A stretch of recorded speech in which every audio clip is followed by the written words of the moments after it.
In the remote highlands of Ethera, where the wind carved songs into stone and silence held the weight of forgotten oaths, there existed a strange phenomenon known as the Whispering Veil. It was not a place, but a moment, a fleeting occurrence that appeared once every century when the moonlight hit the glacier-fed lake of Vinmer just right. On that rare night, a thin shimmer appeared above the water, like a curtain of mist suspended in the air. And if you stood close enough, you could hear it whisper. They said the veil spoke in riddles, not in any human language, but in thoughts that weren't yours, in emotions you hadn't felt before, in memories that belonged to no one. Most who ventured near it walked away dazed, silent, or weeping. Others never walked away at all. This century, it was Lyra who found it first.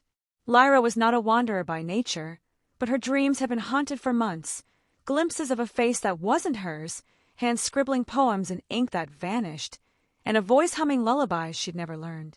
Her grandmother, before slipping into her final sleep, whispered 2 words, the veil. So she went, climbing alone, her boots crunching over the frostbitten earth, her heart beating in rhythm with the growing pull in her chest. The night she reached Vinmer, the moonlight had just begun its descent onto the still lake. The air shifted. Time slowed. The veil appeared. At first, it was just sound, a low hum, like an ancient harp string being plucked by wind.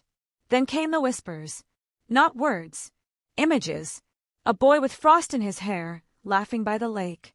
A girl, older now, placing her hand on the water's surface and watching it ripple into another world. A war that never happened. A love that never ended. Lyra stepped closer. She saw herself, or someone like her, trapped between 2 timelines, one where she drowned at birth and another where she became the High Seer of Ethera.